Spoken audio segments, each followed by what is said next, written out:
अस्सलाम वालेकुम dear students of 9th class. I hope you all are fine. हमारे इस चैप्टर के रिमेनिंग टॉपिक्स हम कवर करेंगे लेक्चर्स में।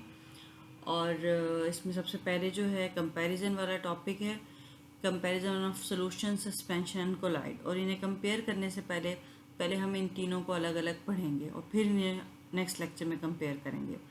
तो आज इस लेक्चर में पहले हम सॉल्यूशन और कोलाइड को पढ़ लेते हैं। सबसे पहले सॉल्यूशन को अगर हम रिवाइज करें,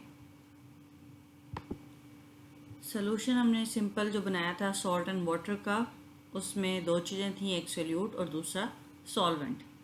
जो सॉल्ट जिसको हमने थोड़ी अमाउंट में लिया था उसे हमने सोल्यूट कहा था, और सॉल्वेंट वो था जो कि ज़्यादा अमाउंट में पानी था जिसे सॉल्ट के सोल्यूशन में।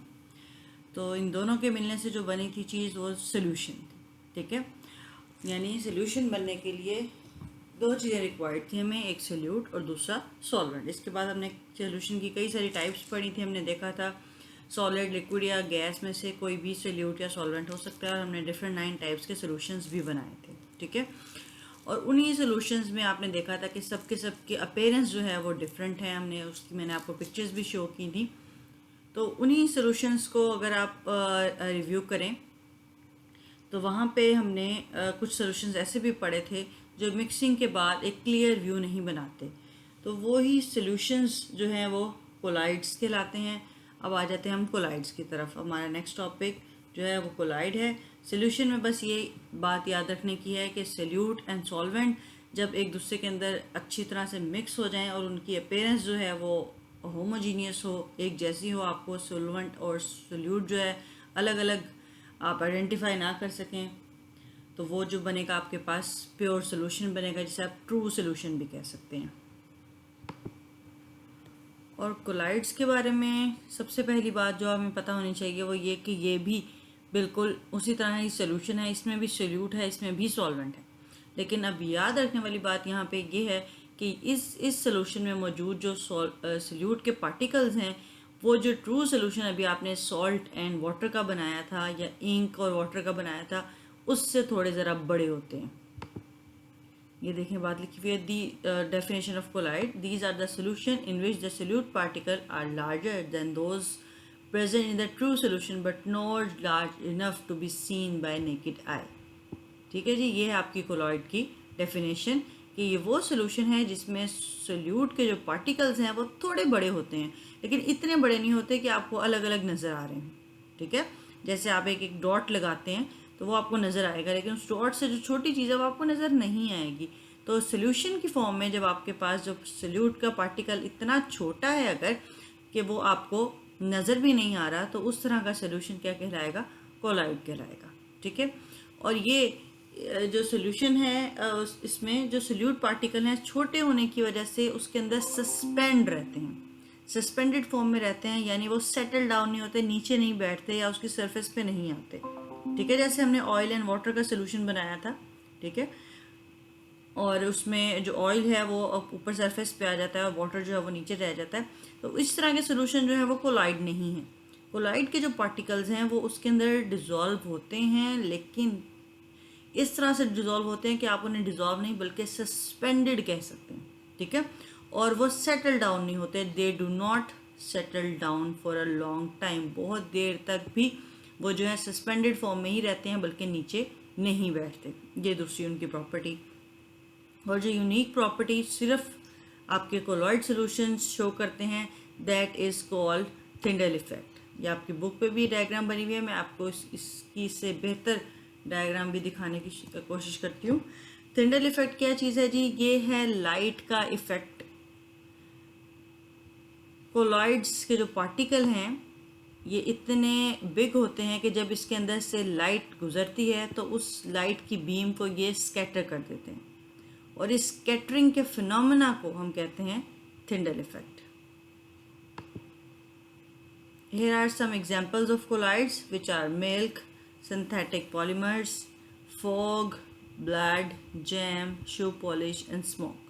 The all are colloids. ये देखने में हमें होमोजीनियस लगते हैं, लेकिन एक्चुअली ये होमोजीनियस नहीं बल्कि हेट्रोजीनियस मिक्सचर्स हैं।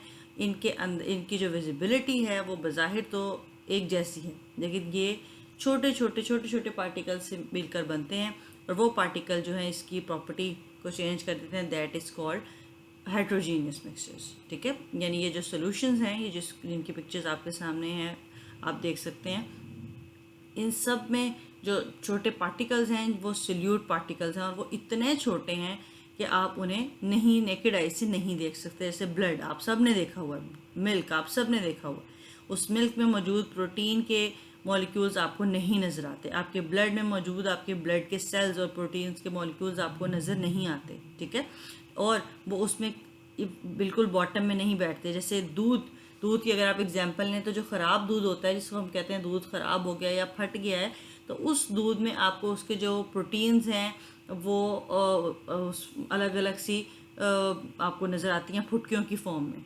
ठीक है, जिसे प्रेसिपिटेट्स भी कह सकते हैं। तो उस फॉर्म में आप उसके जो पार्टिकल्स हैं वो अलग होते हुए देख सकते हैं। लेकिन जब वो होमोजेनाइज है दूध, बिल्कुल एक मतलब इस तरह का जो दूध का ग्लास है, उसमें आप नहीं बता सकते कि भाई ये एक हेट्रोजीनियस मिक्सचर है या ये एक ट्रू सोल्यूशन नहीं है। ठीक है, तो जो इस तरह के सोल्यूशंस हैं वो कहलाते हैं कोलॉइड्स। अच्छा जी, बात हो रही थी थिंडल इफेक्ट की। तो थिंडल इफेक्ट क्या है जी? जब लाइट के पाथ को सोल्यूशन के पार्टिकल्स, जो कि ऑब्वियसली सोल्यूट पार्टिकल्स हैं, वो स्कैटर कर दें, तो इस फिनोमेना को हम कहते हैं कि जी ये थिंडल इफेक्ट है। By the name of the scientist who discover this, उसके नाम से हमने इसका नाम रखा है थिंडल इफेक्ट। यहाँ पे आपको देखें पिक्चर में शो किया गया है वाटर वर्सेस कोलॉइड। वाटर में से जो लाइट रेज हैं वो जिस तरह से एंटर हो रही हैं उसी तरह से एग्जिट हो रही हैं, लेकिन कोलॉइड में जैसे रेज एंटर हो रही हैं और उससे ज़्यादा स्कैटर होकर ज़्यादा थोड़ी और मज़ीद चौड़ाई में वहाँ से एग्जिट हो रही हैं। ये एक और पिक्चर है जिसमें आपको सोल्यूट पार्टिकल्स भी शो किए गए हैं। ठीक है, जो कि असल में रिस्पॉन्सिबल हैं थिंडल इफेक्ट के। प्योर वाटर आपको शो किया गया है, इसमें से जो आपकी लेज़र लाइट या लाइट की जो रेज हैं जहाँ से एंटर हो रही हैं जितने एरिया में, उतने एरिया से एग्जिट हो रही हैं, और आपको वाटर के अंदर ये नज़र नहीं आएंगी। ठीक है, और जो कोलॉइड सोल्यूशन है उसमें जहाँ से आपकी लाइट बीम एंटर हो रही है और जहाँ से एग्जिट हो रही है उस एरिया का फ़र्क है। और ये स्कैटरिंग किस वजह से है? सोल्यूट पार्टिकल्स की वजह से। यहाँ पे आपको शो भी किए गए हैं। ये सोल्यूट पार्टिकल्स अपने साइज़ बड़े होने की वजह से इस लाइट के पाथ को डिस्टर्ब करते हैं, इंटरप्ट करते हैं, और उसके पाथ को स्कैटर कर देते हैं, और इस स्कैटरिंग फिनोमेना को हम कहते हैं Tyndall effect. So simple and so easy. अच्छा जी, उसके अलावा यहाँ पे आपको हम जब इसको कंपेयर करेंगे कोलॉइड्स को सोल्यूशन और उसके साथ, तो फिर उसको कवर करेंगे। एग्जांपल्स यहाँ पे नोट कर लें आप। स्टार्च सोल्यूशन, ठीक है जी, यानी आप अगर स्टार्च का सोल्यूशन बनाएं, या एल्ब्यूमिन जो आपके एग की वाइट है उसका अगर सोल्यूशन बनाएं, या सोप का सोल्यूशन तो आप रेगुलरली देखते भी हैं। मिल्क और ब्लड भी आपने देखा हुआ है।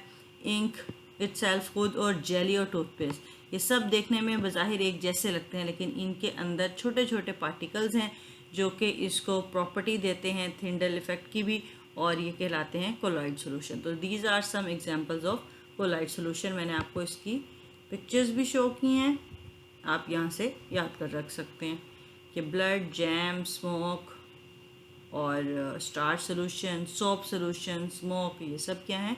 ये कोलॉइड्स हैं। ठीक है, सो इनफ फॉर टुडे। कोलॉइड्स में से आपने इसकी डेफिनेशन प्रॉपर, और थिंडल इफेक्ट बहुत इंपॉर्टेंट चीज़ें हैं। तो थैंक यू।